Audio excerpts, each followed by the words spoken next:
Hello, hello. Happy Wednesday. Happy first of the month. I cannot believe it is September already.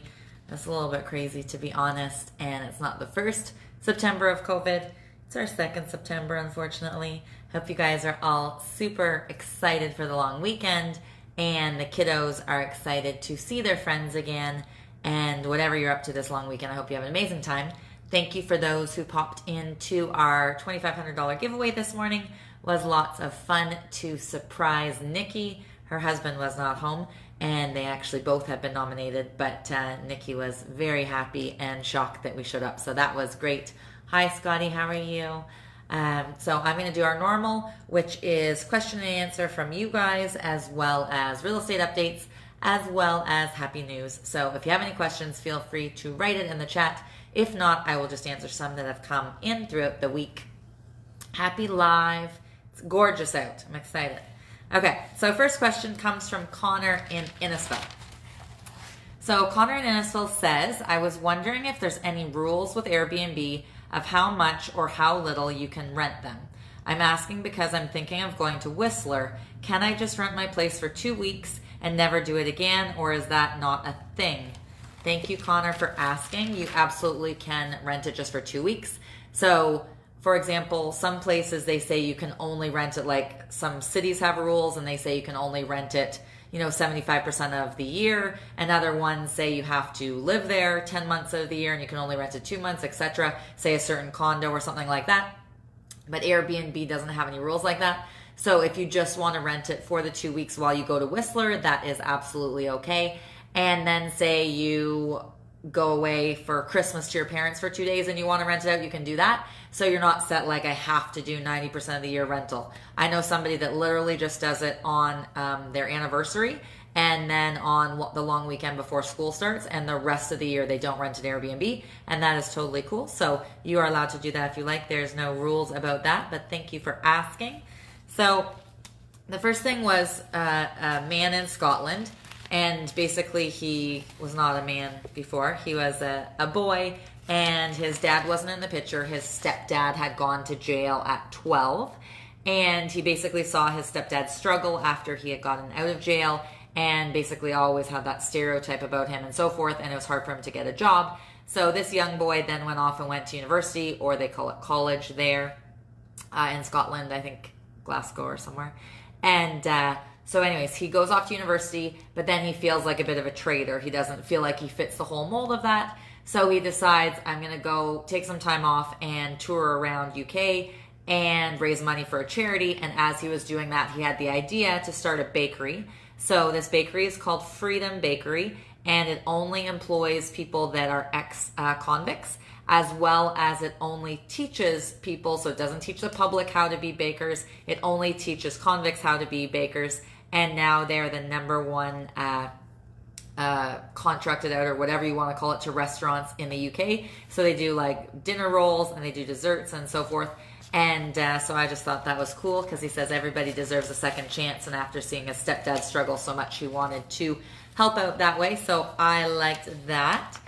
So the next question comes from Claire in Aurelia.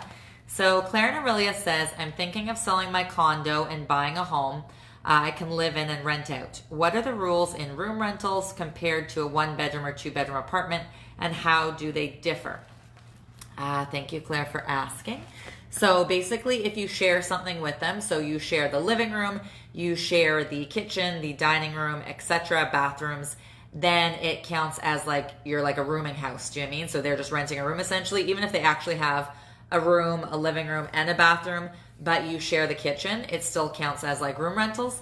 So it's different than regular rentals, okay? So you don't have those N4s, L1s, etc. that you might have heard about in the past. So those don't apply when it's room rentals. And the difference about room rentals, now I don't know because of COVID, but before COVID, let's just say you're renting out a room and you rented it for $800 a month. The next month you can make it $900. The month after that you can make it $1,200. The month after that you can make it $1,700. Basically, there's no rules of how much you can put up the rent when it's room rentals. Whereas I'm sure you've heard if it is a 1-bedroom or 2-bedroom or 3-bedroom, you have to go up in the designated, let's just say 1% or 1.5% or 2.25 or whatever the weird number is. It's usually between 1.5 and 2. or 2.25. So that doesn't apply when you have room rentals, okay? So again, you have to have a shared space.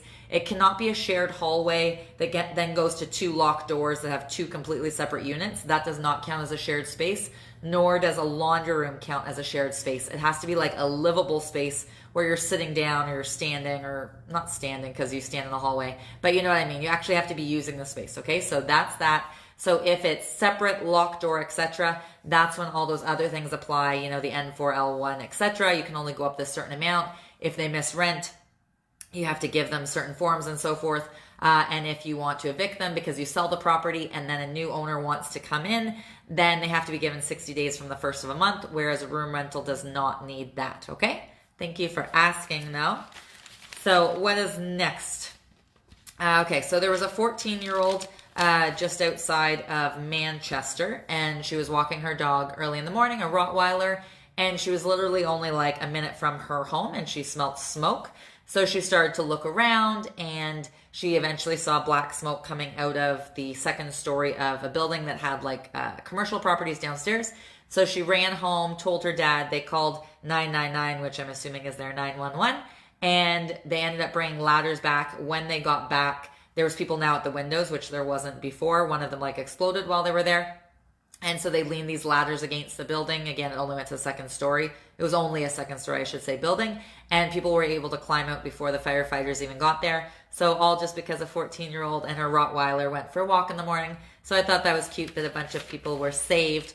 Always love me a happy story.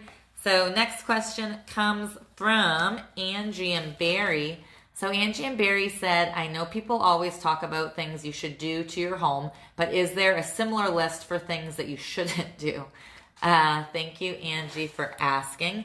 So I've never been one about insulation. So whether it's like putting it in the attic, or I've had clients and they said, oh, we put in the walls, or we took off the siding and put more insulation in and then redid the siding. Nobody's going to see that insulation, that extra insulation. And even if you say, hey, we have R50 value in the attic, they're going to be like, cool, but they're not going to want to pay you the amount that you did for it, okay? Same really with the amount in the walls. The person that told us that they took off the siding and did it, they spent a ridiculous amount, and they had a really old kitchen. If they had spent the money on the kitchen and not that, they definitely would have got much more bang for their buck as opposed to out there, which they probably got 0 bang for their buck. Also, I've lived in a stucco home, but for example, let's just say there was a home and it was brick or what have you, and you're like, I'm going to make it stucco. You are not going to get the money out of it, okay? I apologize to stucco people, and I'm not saying anything's wrong with stucco.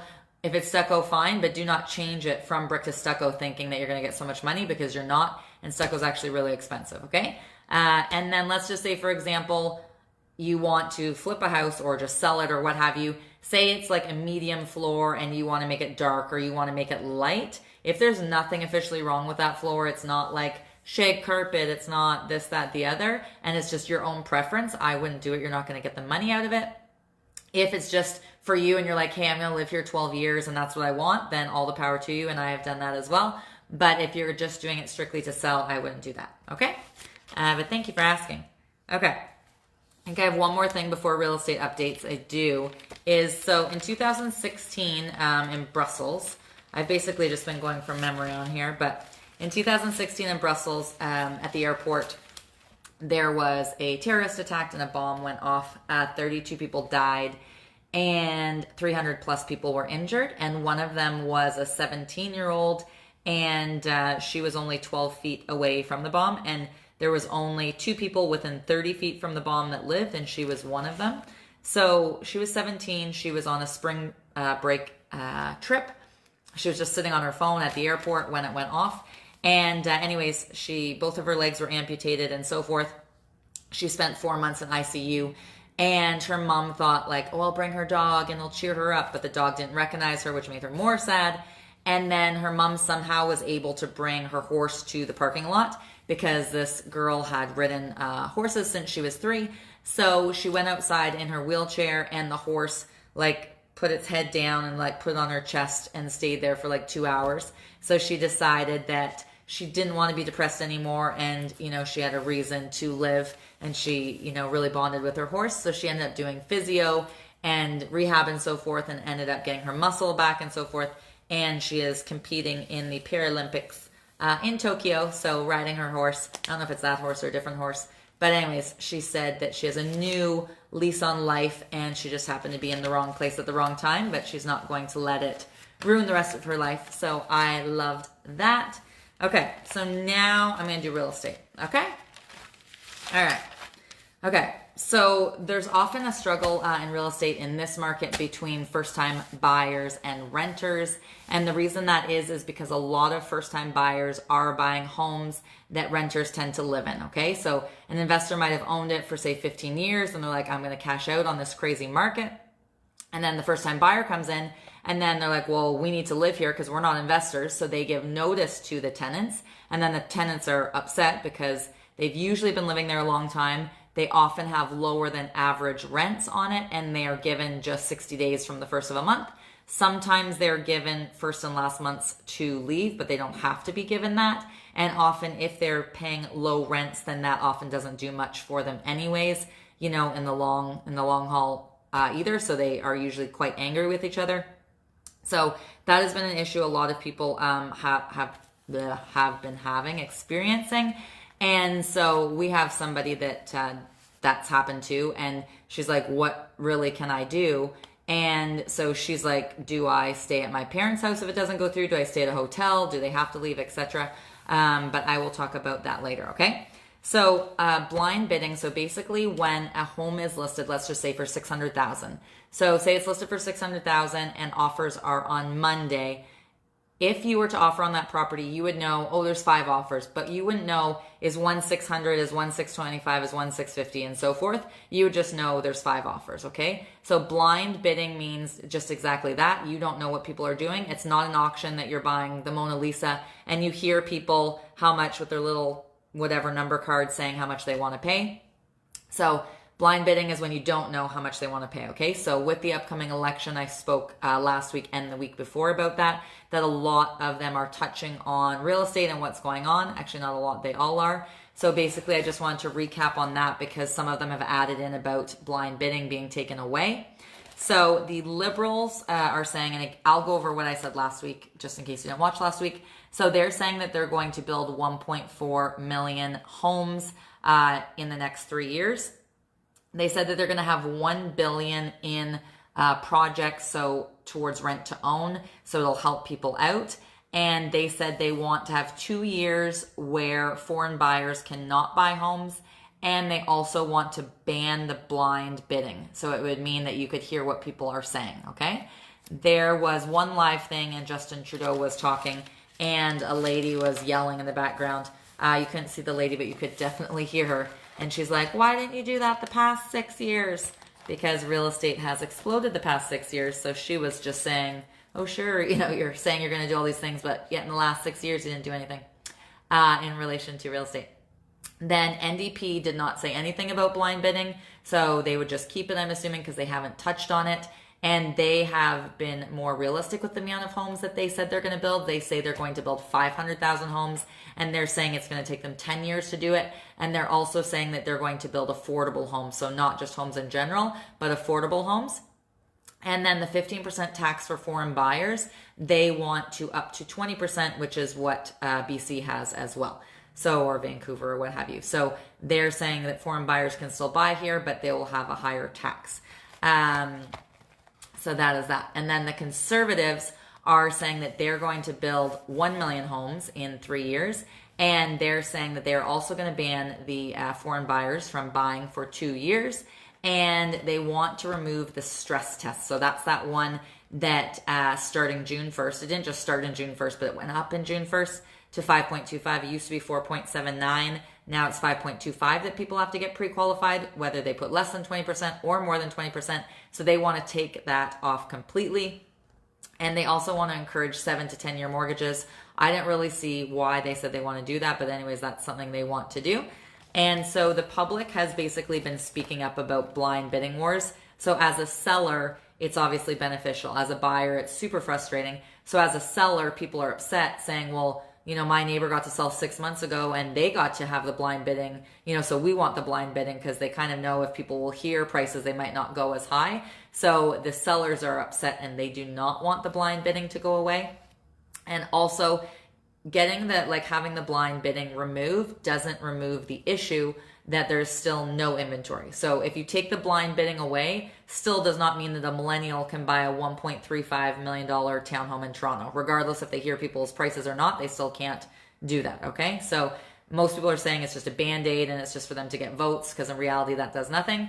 And then, so they do open auctions, which is the non-blind bidding, in Australia and a multitude of other places. But in Australia, it actually has made the prices go higher because some people have to just make decisions of what they're going to vote, but without researching it. So a lot of people are saying it's not going to help at all. It's going to make it worse. And again, the no inventory thing, it doesn't help that either.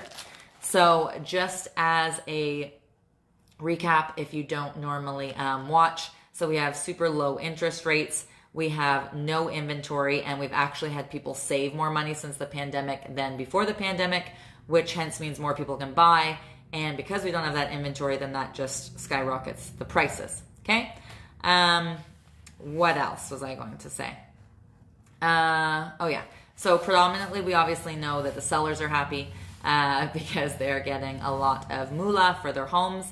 And then normally it's the first time buyers that are not happy because obviously they didn't get in a year, 2, 3, 4 ago, etc. But even the people that are already sellers, they're still frustrated as buyers just because there is bidding wars, but they're not as frustrated because obviously they just gained a lot on the selling side. So that's kind of the norm of that. So currently there's 3.4 million renters in Canada, and 40% of them have less than 1 month's savings.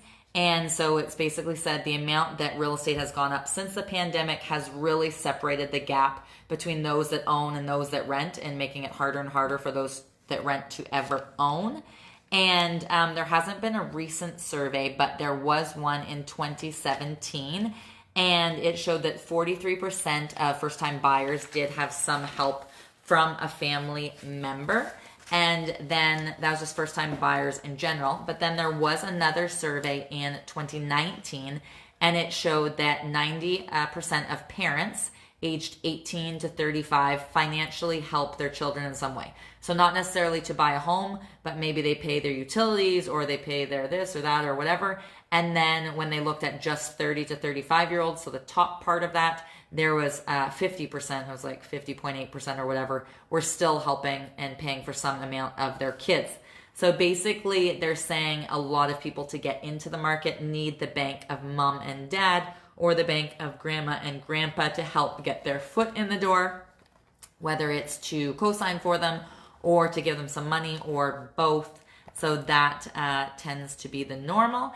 And just be prepared, or not be prepared, but be aware if your parents are giving you money and they're taking it from their RSPs, make sure that they know that it's tax deductible, because you might end up screwing them in the long run. So just make sure they know that.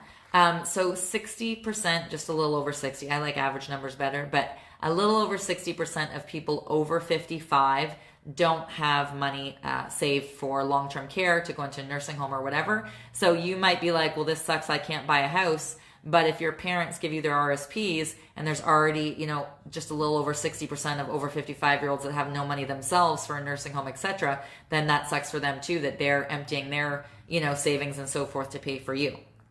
So it obviously depends on the area and so forth, but the average home costs just over $33,000 a year to be in like a long-term care. Or if you wanted to have them stay at, your place or your sister's place, etc., on average, it's a minimum of $30 an hour for a personal care worker. Thanks. Thank you. That's very sweet of you, Sai.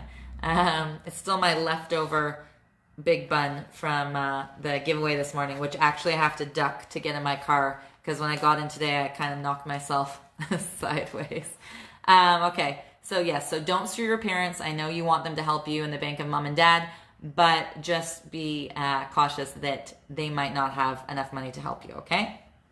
Okay, so What else? So more than 70% of homes in Canada are actually owned and not rented, which is the third highest in the world, and higher than the US, for example, and UK.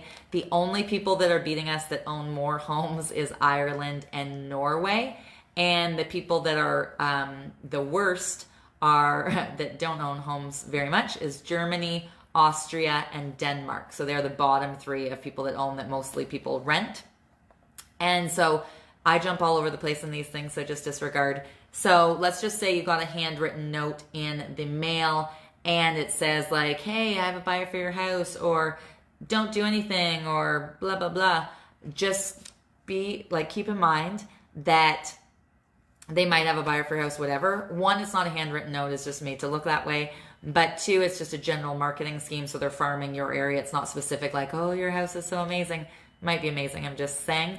So let's just say though, for example, you think your house is worth 600 and they offer you 625. You might be super excited, but let's just say you've lived there for 5 years, 10 years, what have you, and you haven't been staying on top of it, and it's actually 750. Now you just lost 125,000 because you thought you were getting a good deal. So if you get one of those letters in the mail, please just make sure you consult with a realtor or two or what have you to see that the value that they're offering you actually is the value, because obviously people's usually biggest investment of their entire life is their home. So I don't want you to lose out any money that you are entitled to, okay? It's because I have a lot of people be like, oh, they want my house, like they wrote me a hand letter, and they didn't write you a handwritten letter. So I apologize, but just make sure you know all the numbers before you agree to that, okay? Okay, so in Toronto, it's actually the least amount of millennials in all of Canada. Where they live is Toronto, and you could probably guess that Vancouver, there's also little amount of millennials that live there, as well as Montreal, and somehow Hamilton got on the list. I don't know how. And then where the most millennials live is Regina, Calgary, Edmonton, Surrey, and Winnipeg. So there you go. Random facts for you. Okay, so in Barrie in the last 7 days, so basically next week I'm going to go over like more. Barrie did this, 32%, 74%. I just like to change it up. I don't like the same every week. I get bored really easily, okay? Okay, so Barrie in the last 7 weeks, oh my goodness, 7 days, there were 32 new listings and 3 deals fell apart, which means somebody backed out because of financing or inspection. There were 14 that went conditional, which you might think like, oh, when she used to say things like 14 out of 32 is not very many. However, 50 sold firm with no conditions, okay? So there's 64 that sold, some were conditional and 50 were firm, when only 32 were new. So that means it had to go into prior week's inventory to get homes out of it, okay? Then there was also 174 people that got their keys, which meant they could have bought back in April, May, etc., but they got their keys in the last week. 1 got their listing suspended and 11 canceled and relisted. And then in Springwater, there were 4 new listings, 2 conditionally sold and 6 sold firm. And there were 18 people that got keys and 2 people canceled and relisted. In Innisfil, in the past 7 days, there were 8 new listings. There were 4 that went conditional. There were 8 that sold firm, and 41 people got their keys. In Oro, in the last 7 days, there were 15 new listings and 6 went conditional, 4 sold. So that one, there was actually less. So in Oro, normally we keep seeing more selling than inventory, but this time there was some extra inventory in Oro this week. 24 people got their keys and 1 expired. And then in Barrie for condos, there were 13 new listings, which is a fair amount for condos. 5 conditionally sold already, 6 sold firm, and 23 people got their keys. Okay, next question. Matt from Ramera. So Matt said, I've sold my house as my wife and I have split up. She's moving to her parents and I'm moving back to my previous house. But I have a sneaking suspicion that my tenants aren't going to move. What rights do I have? I don't want to be homeless.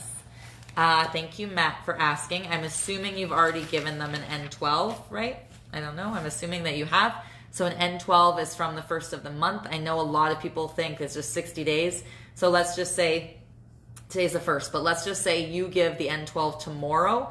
then all of September doesn't count. Then you have October, November, so you can't move until December 1st. So I'm assuming that you already gave the N12, but if you did not, that's how it works.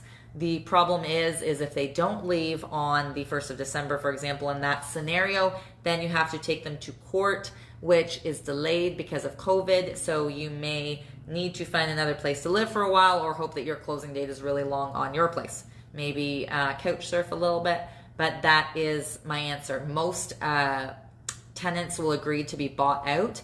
So do not ever give them money until you go into the property and you see they've moved out. Because if you give them money right now, then December 1st comes, they're like, yeah, we didn't find anything, sorry. And then now they have your extra money and they're still in there. So usually it's an exchange for them being out. So you go through, you see that they haven't damaged anything, you see that they've actually moved out, you give them the money and you have a locksmith there or what have you to change the locks is the most beneficial. But unfortunately, yes, if they don't move out, you do have to take them through the whole system. But thank you for asking.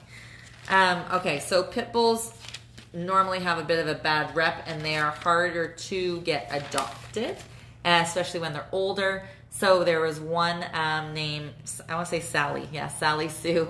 And she's 11. She has been at a shelter since she was 9. And she's the longest that's ever been at that shelter. So there was a man that heard about her. And for some reason, I don't know why he couldn't adopt her. But anyways, he paid for a 30-foot billboard on one of their interstates, which is their highways.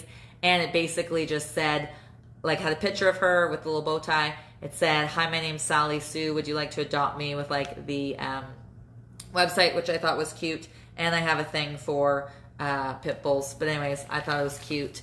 And I wish at the end of the article it said like, oh, she was adopted, but it didn't say that. So I hope she gets adopted soon. Okay, next question comes from Josh and Katie and Barry. So Josh and Katie said, we saw your giveaway today and it was so awesome and sweet, as we know a common friend to her. What are the rules of voting and can anyone win? Thank you, Josh and Katie, for asking and for tuning in this morning. So the only rules are that the person has to live in Simcoe County and they have to be over the age of 18. They do also have to be home. We had a lot of people, so people write us in and then we like ask them other questions, and a lot of times people were like, oh, but they're in New Brunswick for 2 weeks, or oh, we're not driving to New Brunswick to surprise them. So they do also have to be home, okay? So over the age of 18, they have to live in Simcoe County and they have to be home at 9 a.m. on the 1st so they can actually win. That is not actually true because we have gone to somebody's work before, but their work still has to be in Simcoe County. Their work cannot be in North Bay or Hamilton or downtown Toronto or something like that, okay?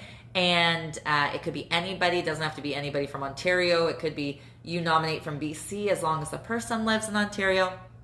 So you could do that, but no ties to Cripps Realty if that's what you're asking, because I know people have asked that before. So doesn't need to be that, okay? Thank you for asking, and I hope you nominate somebody. Just send a written or a video submission to info@crippshomes.com of who you are and who they are and why you think they should win. Thank you for asking. Okay. So this is like a short little story, but there was a lady in London and it was her birthday, and she was at a restaurant with a friend, and when the servers realized that she was blind and it was her birthday, they quickly, I'm assuming they Googled, I don't know, they got online and found out like Braille, how to show happy birthday in Braille, and then they cooked it on a big dessert and they baked it so when she touched it, it wouldn't be soft. And so they spelt out happy birthday for her. I just thought it was cute because I like anything of people going out of their way to be kind to other people. Don't be a douche, be nice. Okay, so that's why I like that story. Next question is from Amanda from Thornton. So Amanda from Thornton said, this is not a real estate question, but I follow you on social media and know you like to travel. Where do you think the first place you will go will be? Thank you for asking, Amanda. To be honest, it's not like I purposely picked it, but I'm going to Nigeria in November. I have a great friend there that has a school and he wants me to go talk at his school. So that is where I will be. But if I had to just pick somewhere, I'm not sure. I haven't really given it much thought. COVID kind of has taken away all the travel thoughts in my brain, but thank you for asking, and I hope you have a trip planned that you're excited about.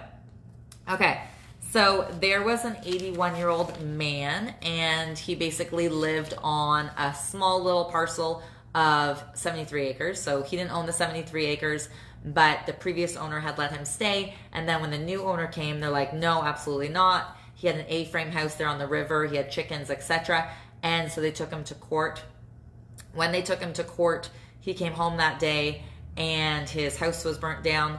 And supposedly it was an accident and not arson, but obviously one can guess differently. So when people heard about this, because he lived on the river and he had lived there for 30 years, again, he's 81, he had, grown to know a lot of people that kayak continuously up and down the river and so forth. So they started a GoFundMe for him, and it made over $15,000 in a week. And then there was one individual who gave $180,000. So I just thought it was cute that all these people came together as a community to help out this older man when obviously something was done maliciously towards him. But I just thought it was cute because I love people coming together. So anyways, if you guys want to nominate somebody for the next giveaway, feel free to do so. Hope you guys all have an incredible long weekend going after your dreams and just having fun, relaxing. Hope you are all well. And until next week.